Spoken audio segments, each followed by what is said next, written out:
Gimana kabarnya nih hari ini nih? Semoga semua yang ada di sini diberikan kesehatan dan kemudahan dan kelancaran dalam setiap urusannya. Amin amin ya robbal alamin. Dan buat teman-teman yang mungkin tidak dapat mengikuti perkuliahan hari ini, semoga diberikan kemudahan dan kelancaran juga dalam segala urusannya, dan semoga juga yang sakit tidak berputus asa dan terus atas rahmat Allah. Amin amin ya robbal alamin. Sudah pada makan? Sudah minum? Berarti sudah kenyang ya. Insya Allah kalau semua yang sudah kenyang, tidak mengantuk, insya Allah segala pelajaran ilmu akan terserap dengan baik. Dan tentu saja pengaplikasiannya akan lebih mudah. Sebelum memulai perkuliahan, saya punya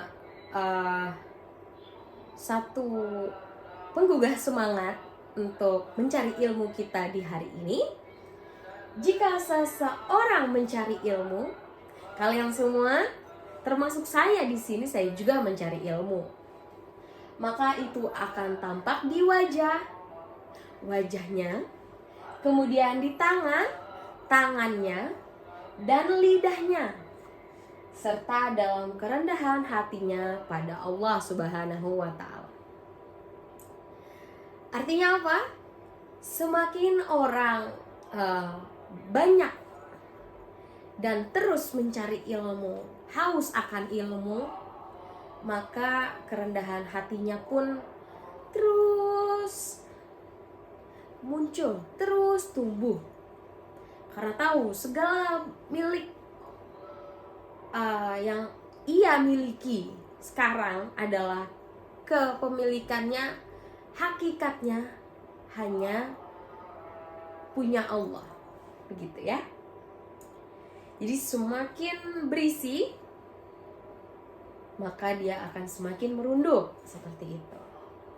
Mari kita mulai perkuliahan hari ini dengan bacaan basmalah, bismillahirrahmanirrahim, dan doa sebelum menuntut ilmu. Silakan.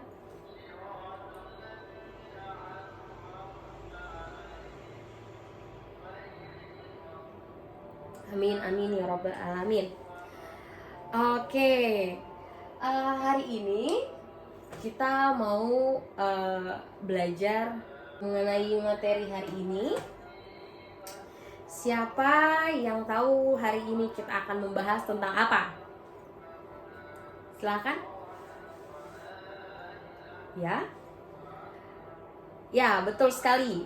Hari ini kita akan membahas tentang fikih, mazhab, dan faktor ikhtilaf. Siapa yang tahu apa itu fikih? Silahkan angkat tangan dan sebutkan namanya. Al-fiqh.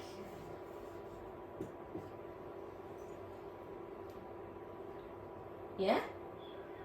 Oh baik, oke. Selanjutnya siapa lagi? Fikih itu ilmu. Ada lagi? Silakan. Baik. Fikih itu adalah pemahaman.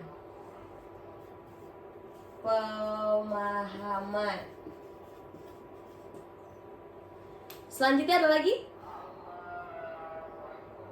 Oke. Fikih secara etimologis itu adalah paham yang mendalam. Jadi dia paham banget, gitu ya.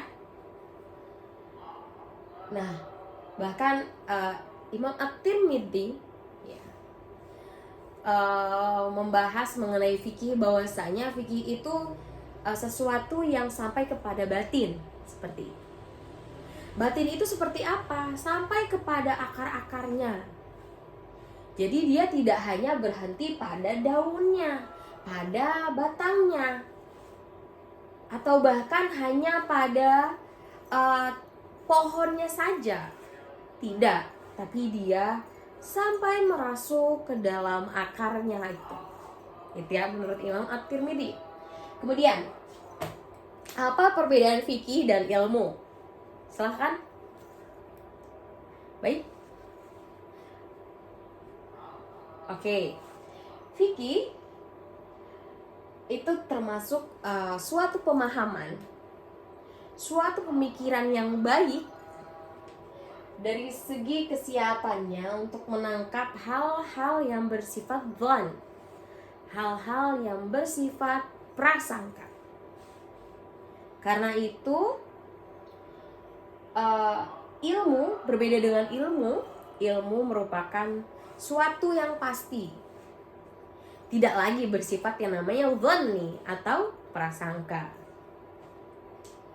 Adapun secara definitif ya, al-fiqh ini adalah ilmu tentang hukum-hukum syariat, hukum-hukum Allah yang bersifat amaliyah, yang digali dan ditemukan dalil-dalilnya yang terperinci atau tafsiri, ya. Jadi sesuatu yang bersifat dhon yang dibutuhkan pada saat itu juga gitu ya, untuk menemukan adanya hukum Allah di dalam suatu hukum gitu ya. Adapun hakikat fikih ini ilmu tentang hukum Allah. Kita membahas hukum Allah di dalam fikih. Ada juga dia bersifat hal-hal bersifat amaliyah furu'iyah. Jadi hal-hal yang bersifat hari-hari gitu ya. Perbuatan sehari-hari. Pengetahuan tentang hukum Allah yang didasarkan pada dalil tafsiri, dalil-dalil yang terperinci. Adapun fikih juga ditemukan melalui berbagai macam metode dalil yang dicari dan digali oleh seorang mujtahid atau faqih. Mujtahid adalah orang-orang yang berijtihad atas suatu perbuatan yang belum ada hukumnya ataupun hukumnya bertentangan. Dan juga faqih adalah orang yang benar-benar memahami tentang hukum-hukum di dalam fikih. Ada yang ingin bertanya? Baik, jika tidak ada yang bertanya, maka saya anggap Anda semua paham mengenai fikih secara etimologis, definitif, sama hakikat fikih itu sendiri. Oke, saya ingin bertanya, ada yang tahu sejarah tentang fikih? Silahkan boleh angkat tangan dan sebutkan namanya. Ya. Oh, tidak ada, oke. Akan saya jelaskan secara gamblang mengenai latar belakang bagaimana terjadinya adanya fikih. Jadi pemikiran fikih ini terjadi pada masa generasi kedua, itu fase tabi'in. Generasi kedua fase tabi'in, yang dimana itu semuanya ditandai dengan munculnya persoalan, yang kehidupan sosial itu semakin beraneka ragam, semakin meluas, semakin kompleks, keilmuan pun semakin berbagai macam bentuknya, dan juga muncul gitu ya, sehingga muncul ada dua aliran pemikiran di situ, yaitu pemikiran hukum Islam, yaitu ada yang namanya aliran hadis ya, dan kedua adalah aliran ra'yu. Ra'yu ini namanya pemikiran gitu ya, ahli pemikiran. Yang dimana kalau misalnya hadis ini dipelopori oleh yang namanya Imam Malik. Imam Malik. Yang dimana beliau ini lebih banyak menggunakan riwayat dan hati-hati dalam penggunaan ra'yu. Pendapat-pendapat itu sangat berhati-hati Imam Malik ini. Kemudian kalau misalnya aliran Ra'yu itu dipelopori oleh Imam Abu Hanifah, yang dimana Imam Abu Hanifah ini dalam pemikirannya beliau sangat menggunakan Ra'yu atau pemikiran. Jadi berpendapatnya itu lebih banyak gitu ya daripada Imam Malik. Kalau Imam Malik itu sangat berhati-hati dalam penggunaan dalil, dalam penggunaan pemikirannya terhadap suatu dalil gitu ya. Nah, berbeda dengan Imam Abu Hanifah ini. Imam Abu Hanifah dia menggunakan Ra'yu. Sampai sini ada yang ingin bertanya? Nanti kalau ada pertanyaan bisa langsung angkat tangan ya. Bisa langsung interupsi karena saya akan terus melanjutkan penjelasan. Nah, kemudian kita masuk ke mazhab. Apa yang dimaksud dengan mazhab? Angkat tangan. Silahkan boleh menjawab sepuasnya.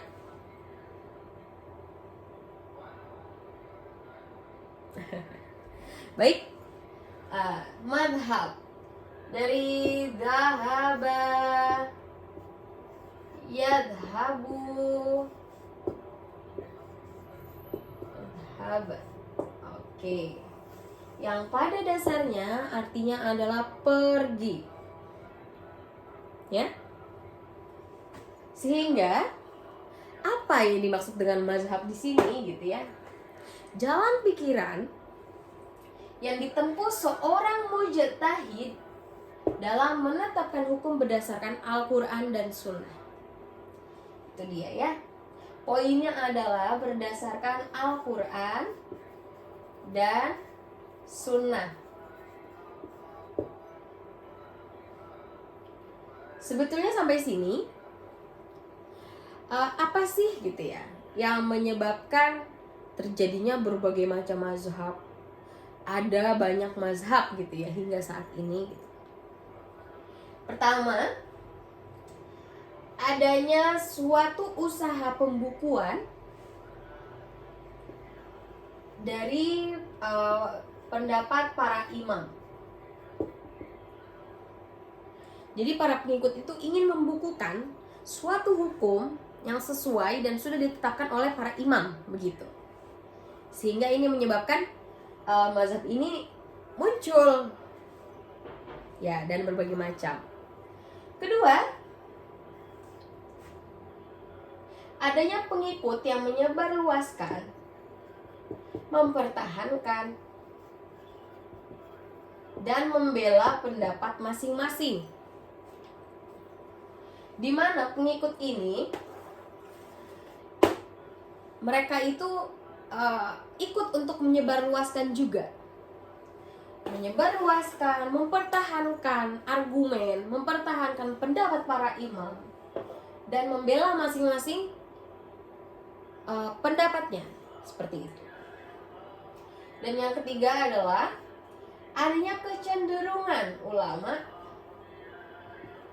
untuk menyarankan penggunaan mazhab dan yang bisa digunakan oleh hakim dan para umat. Jadi dengan adanya mazhab ini, silakan para hakim dan umat silakan boleh menggunakan mazhab ini, hukum-hukum yang sudah ditentukan di dalam mazhab ini. Nah, sehingga itulah gitu ya yang menyebabkan adanya jalan pikiran yang ditempuh para mujtahid untuk menetapkan hukum berdasarkan Quran dan Sunnah. Itu dia mazhab, oke? Nah, kalau misalnya kita lihat, ada yang namanya dari golongan Sunni. Itu ada yang namanya Imam Hanafi, Imam Maliki, kemudian Imam Syafi'i, dan juga ada Imam Hambali. Ya? Itu dari golongan Sunni. Kemudian bagaimana yang dari golongan Syiah? Ada dua mazhab, yaitu mazhab Zaidiyah dan mazhab Imamiyah. Ya, yang dimana adanya golongan Sunni, adanya golongan Syiah yang membuat betapa berkembangnya, betapa dinamisnya perkembangan mazhab pada saat itu, perkembangan fikih pada saat itu, sehingga membuat banyaknya berbagai macam pendapat yang muncul dari adanya penetapan suatu hukum, sehingga sangatlah dinamis gitu pergerakan imam pada saat itu. Baik, ada yang ingin ditanyakan terkait mazhab, dimulai dari banyaknya golongan-golongan mazhab yang ada gitu ya, dari Sunni, kemudian ada Syiah. Selanjutnya kita juga membahas tentang background dari yang namanya mazhab. Ada? Oh baik, tidak ada ya. Selanjutnya kita akan membahas tentang ikhtilaf. Nah, ini suatu yang sangat menarik. Kalau misalnya teman-teman kaji tentang ikhtilaf ini, sangat bagus gitu ya. Karena perbedaan inilah yang membuat pergerakan Islam itu semakin dinamis. Karena banyaknya pendapat-pendapat itu akhirnya keilmuan pun semakin berkembang. Kita akan bahas yang namanya ikhtilaf. Ikhtilaf itu dari kata ikhtalafa, yakhtalifu, ikhtilafan, yang artinya secara bahasa itu adalah perbedaan pendapat, berbeda, adanya lawan sepakat gitu ya, ataupun berlainan atau juga tidak sama, seperti itu. Nah, namun secara terminologis atau definitif, ikhtilaf ini adalah suatu perselisihan paham atau perselisihan pendapat di kalangan para ulama fikih sebagai hasil ijtihad dalam menetapkan suatu hukum. Ya. Jadi dari ikhtilaf ini sangat jelas bahwasanya di sini ada perselisihan atau perbedaan pendapat di antara ulama, di kalangan ulama nih, dalam menetapkan suatu hukum. Baik, kita lanjut. Masih pada semangat? Oke. Ya. Di sini kita akan melihat betapa ikhtilaf ini apa yang mendukung, apa yang menjadikan adanya suatu ikhtilaf, suatu perbedaan, suatu perselisihan ini terjadi gitu ya. Sebab terjadinya, pertama, karena adanya perbedaan pemahaman pada Al-Quran. Perbedaan pemahaman pada Al-Quran gitu ya. Jadi dalam perbedaan pemahaman dalam Al-Quran ini banyak yang namanya lafaz Al-Quran yang mengandung makna ganda. Nah, disitulah jadi adanya perbedaan pemahaman itu sendiri terhadap teks-teks Al-Quran yang ada. Kadang ada bentuk Al-Quran yang mushtarak gitu ya, yang dimana itu tuh artinya tuh berbeda dengan yang namanya majaznya. Ada juga kata-kata di dalam Al-Quran yang bersifat umum, dan juga ada yang bersifat khas atau khusus gitu. Kemudian yang kedua adalah perbedaan penggunaan dalil selain Al-Quran. Jadi perbedaan penggunaan dalil selain Al-Quran ini memang pada hakikatnya seluruh imam itu berpendapat dan menyetujui, sepakat gitu ya, bahwasanya namanya dalil landasan itu adalah Al-Quran dan Sunnah. Tapi tidak banyak juga yang berbeda gitu ya. Penggunaan dalil-dalil selain Al-Quran itu seperti ada al-istihsan, kemudian istishab, kemudian ada juga al-uraf, nah, maslahah mursalah, dan masih banyak lagi. Itu berbeda-beda di kalangan ulama.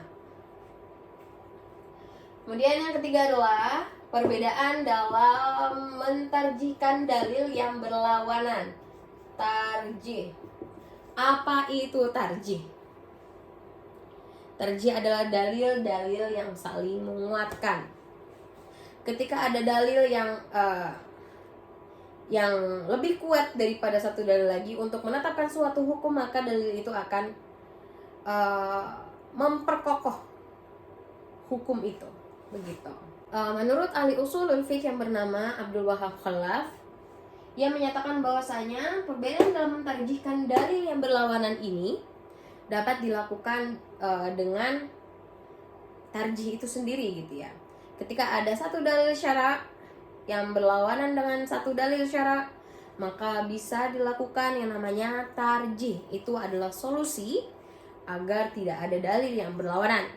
Namun ada juga yang berpendapat bahwasanya dalil-dalil syara' itu, dalil Quran, dalil sunnah, dalil hadis, itu tidak ada yang berlawanan. Gak ada. Mereka memiliki sisi-sisinya sendiri untuk dapat melengkapi suatu hukum. Seperti itu. Itu ya perbedaan dalam hal mentarjihkan dalil yang berlawanan itu.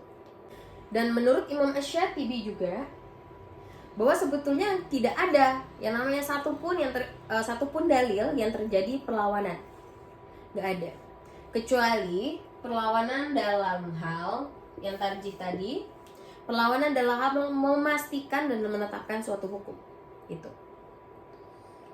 Ada juga sebagian yang lain menyatakan bahwasanya memang ada terjadi beberapa perlawanan hukum.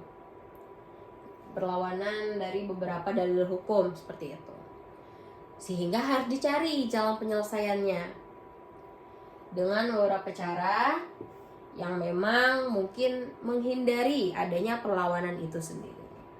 Contohnya untuk tarjih ini adalah ada di dalam surah Al-Baqarah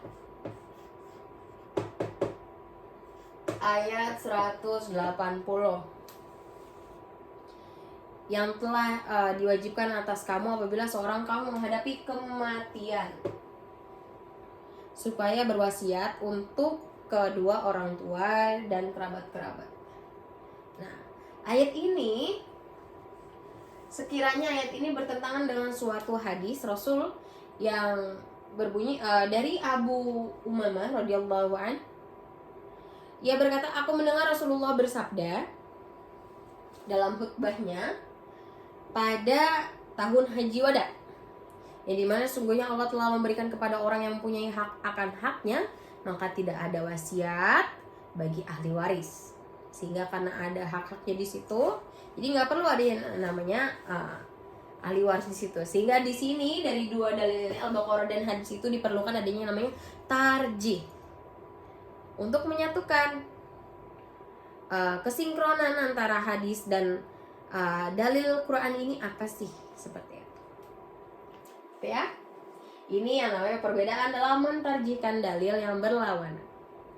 Selanjutnya adalah perbedaan tentang kias. Kalau kias ini memang ada golongan-golongan yang menerima dan menggunakan kias, ada juga yang menolak untuk tidak menggunakan kias sebagai dalil hukum dalam menetapkan suatu hukum. Ya, itu dia. Namanya perbedaan tentang kias. Ini namanya ikhtilaf fil kias. Selanjutnya adalah bacaan qiraat. Adanya ikhtilaf atau perbedaan dalam yang namanya bacaan qiraat. Seperti yang sudah kita ketahui ya, bahwasanya banyak gitu ya bacaan-bacaan qiraat itu. Rasulullah sudah mewariskan itu semua. Beberapa bacaan dalam Al-Qur'an. Jadi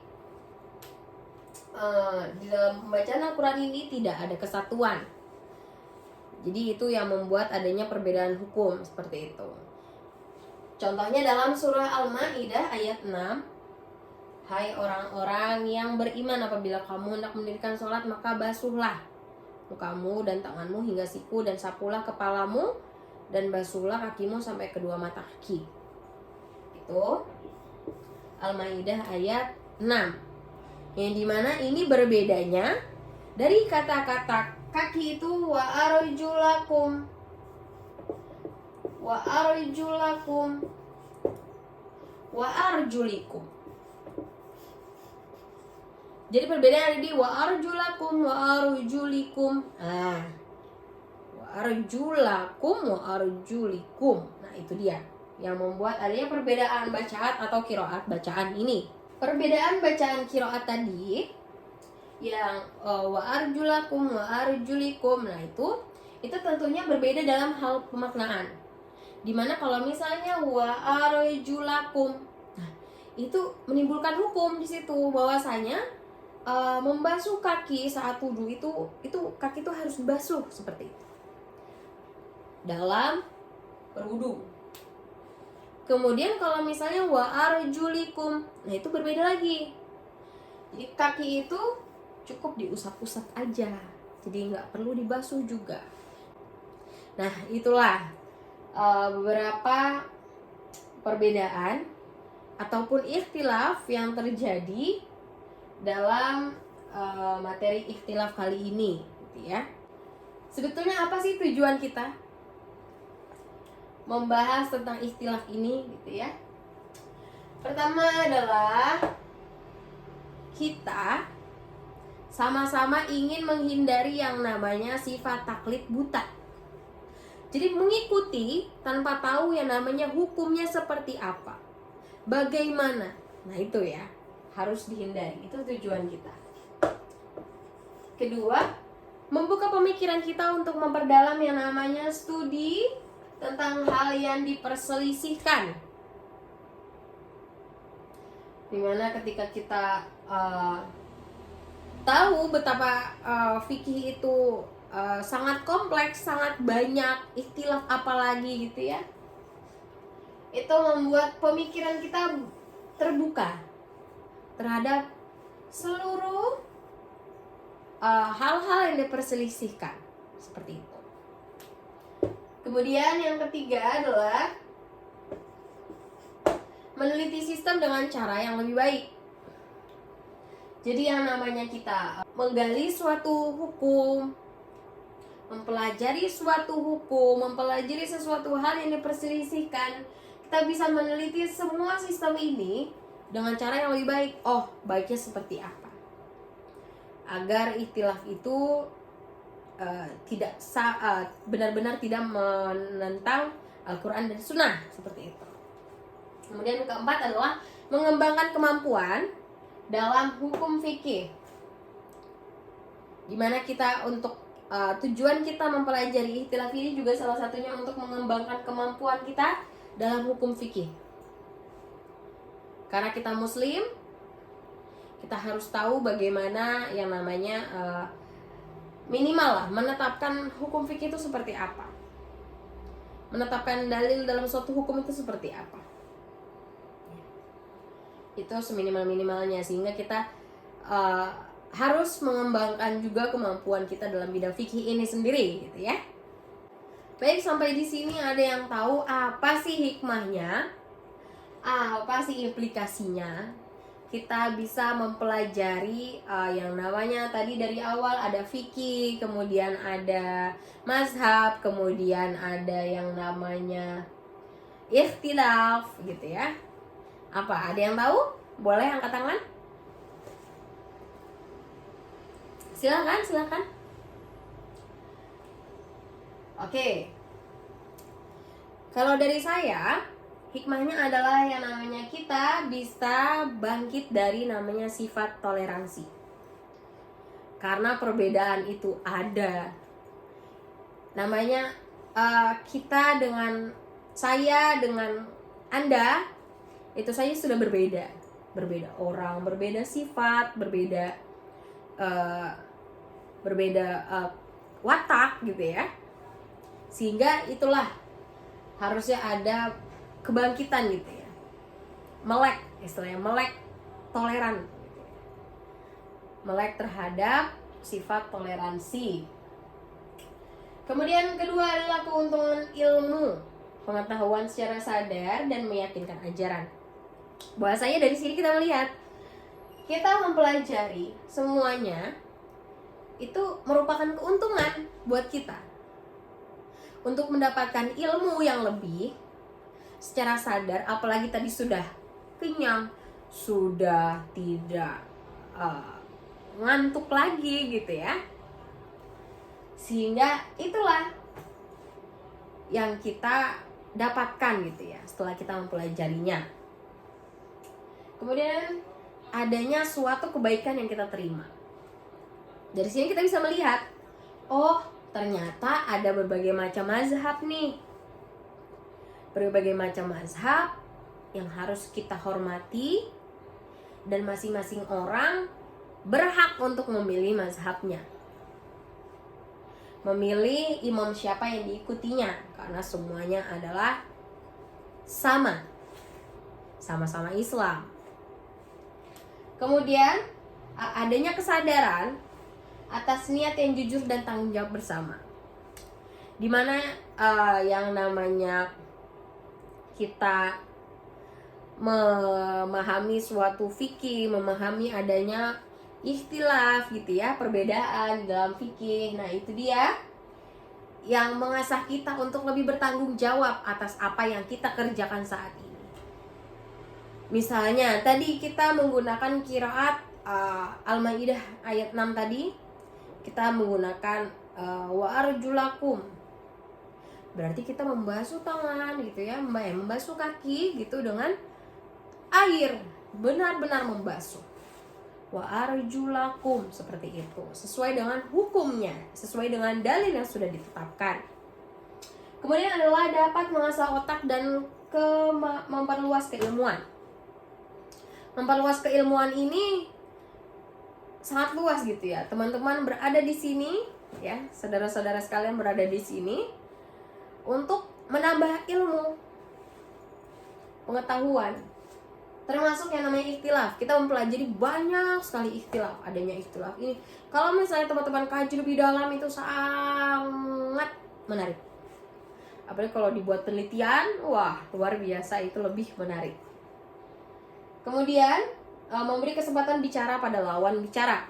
Nah, di mana ini adanya perbedaan pendapat ini mengajarkan kita untuk lebih menghormati lawan bicara kita.